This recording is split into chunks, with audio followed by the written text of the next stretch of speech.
Now, before anybody starts bashing Americans for changing the name, just know that the term English muffin was popularized by none other than an Englishman. Hello, this video is sponsored by the Great Courses Plus. I'm Lawrence and I'm on a quest to uncover all of the memos that Britain and America lost in the pond, and one of those memos pertains to words. As the 8th part in a video series that I've been doing over the past year, they're saying that this video is going to be the greatest sequel since The Land Before Time 6. As we've seen in previous videos, Britain and America are two countries divided by a common language. They have different spellings, different pronunciations, and different words for the same thing, but ever so occasionally they have the same words for different things. And for those of you who tuned in for parts 1 through 7 and thought, give me more of this, Lawrence. And because I love words so much and because I love you so much, here are 8 words with different meanings in Britain and America, part 8. Yep, AA, and I know what my American viewers are thinking right now. What on earth is this, Lawrence? You don't have the very important group Alcoholics Anonymous in Britain. And the funny thing about that is that my British viewers are probably thinking the exact same thing about the United States. But the truth is, both countries have Alcoholics Anonymous. And you might think that's quite strange since AA made it into this video. But here's the thing, in both countries, AA can stand for something else. And in each case, it's to do with transport. In the UK, if your car's broken down on the motorway, just call AA, that's the Automobile Association. Now, because everything is just a little bit bigger in the United States, the equivalent group here is called AAA, or the American Automobile Association. But that's not where it ends because, as I said before, the United States also has a use for AA. As somebody who's flown back and forth from the United States via British Airways, I'm well versed in the fact that that airline is often shortened to BA. And presumably so they can just say, ooh, look at us, we're top of an alphabetical airline listing. American Airlines abbreviates to AA. And speaking of things that fly, that brings us on to this. It turns out that America has coined an oddly high number of words that feature consecutive instances of the letter Z, such as jazz, snazzy, fizzle, pizzazz, and faux shizzle. However, England takes the credit for coining drizzle because of course it does. However, there is one word that neither country originated and is used differently in both: buzzard. Now, I'm no bird expert, but I have learned to talk like Attenborough when I'm in their company. But in the UK and across much of Europe, a buzzard is a bird of prey of the genus Buteo. Basically, it's what Americans might know as hawk, a word that could also have made this list. But somewhere along the vast expanse of the Atlantic Ocean, this particular memo was lost, presumably by a carrier pigeon who had retribution on its mind. Because in the United States, the word buzzard has become a slang word for vulture. And as somebody who lives in a major city, I've seen my fair share of those, if you know what I mean. Anyway, speaking of cities, that brings us on to this.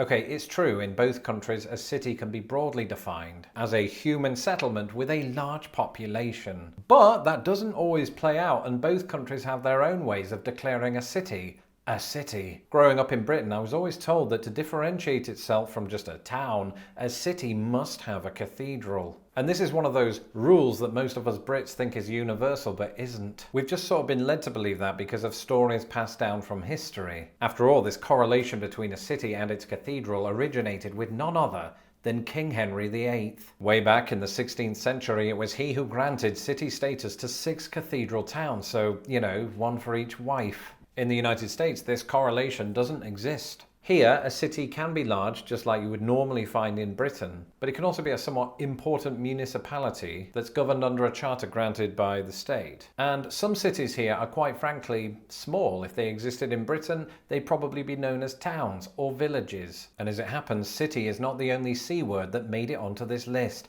And yes, it's safe for work.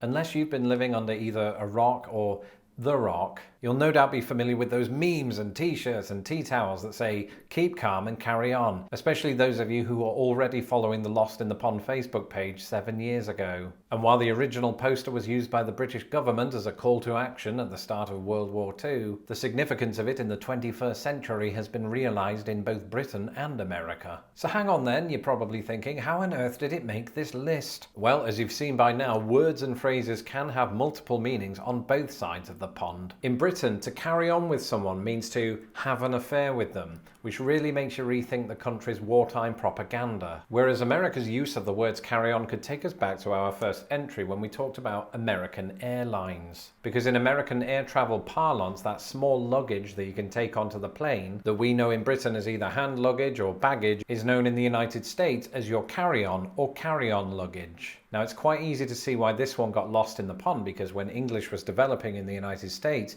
planes didn't exist. But wouldn't it be nice if we all had a better understanding of how English took shape in the United States? Well, now, thanks to the Great Courses Plus, we can. I am thrilled to recommend Professor Natalie Schilling's English in America, A Linguistic History. The Great Courses Plus is a subscription on-demand video learning service with brilliant lectures and courses from Ivy League professors and experts from places like National Geographic and the Smithsonian. Through your subscription, you'll get access to over 11,000 video lectures covering subjects that will interest you. Visit thegreatcoursesplus.com/lostinthepond right now to begin your free trial. The link is in my description below. Meanwhile, let the fireworks commence.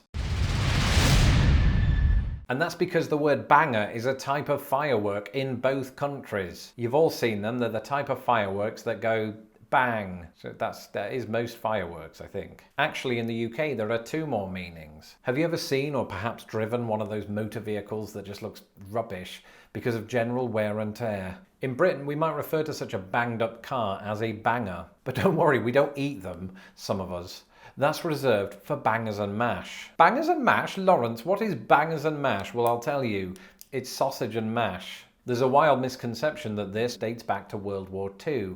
In fact, it dates back to World War I. Back then there was a substantial meat shortage, and so sausages were made with a higher water content. And what this did was, it caused the sausages to pop when they were cooked at high heat. And so because of this, they inherited the name banger. And I'm glad to finally clear that up, because one of the questions I often get asked by Americans is, what is bangers and mash? And this could be down to general curiosity, but it can also be down to the fact that here the words banger and mash can both be applied to music. Okay, so admittedly both countries use the term mashup to mean two songs melded together, not to mention the Monster Mash. But Americans might also use the term banger to refer to a song that they particularly like. I suppose another way that one might be a banger is by banging something into the net, which brings us on to this.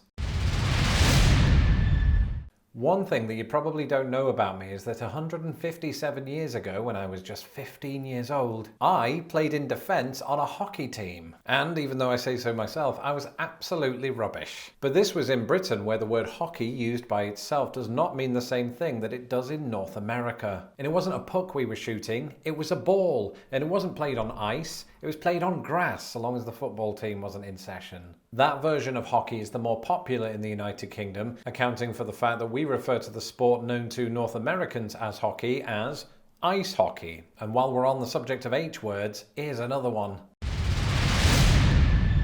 Now, I can't quite remember the one in question, but not too long ago in one of my videos, I used the word homely to describe my new apartment. And this seemed to cause confusion with my American viewers who went, it doesn't look that bad. They weren't quite as high-pitched as that. And I thought, I know it doesn't. I just said it looks homely. What, did you misinterpret me? Basically, when a British person refers to their house as homely, they mean it's comfortable or cozy, or what Americans would call homey. It was only after researching for this video that things started to make sense. Because in the United States, the word homely is used to describe somebody who's a bit ugly, which makes me realise that Aunt Mary Beth wasn't paying me a compliment. And I left the house that day without telling her that it was I that ate all of these. How did this happen?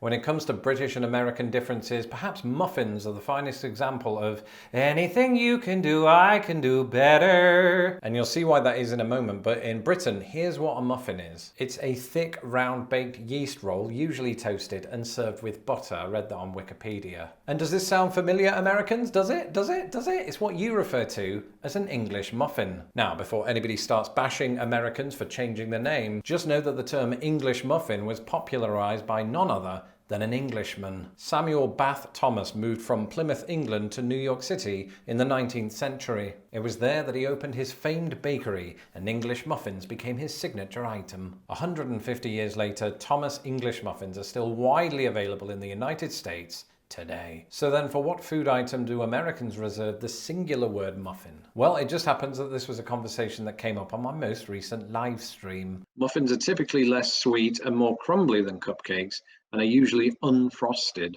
That's right, in the United States, a muffin is a confection similar to a cupcake, only unfrosted and less sweet, sometimes even savoury. And you'll never guess what we sometimes call this in the United Kingdom. We call it an American muffin, or sometimes just muffin, which is really going to confuse everybody. Thank you for watching the latest entry in this series. Let me know in the comments below some of your favourite words that have different meanings on either side of the pond.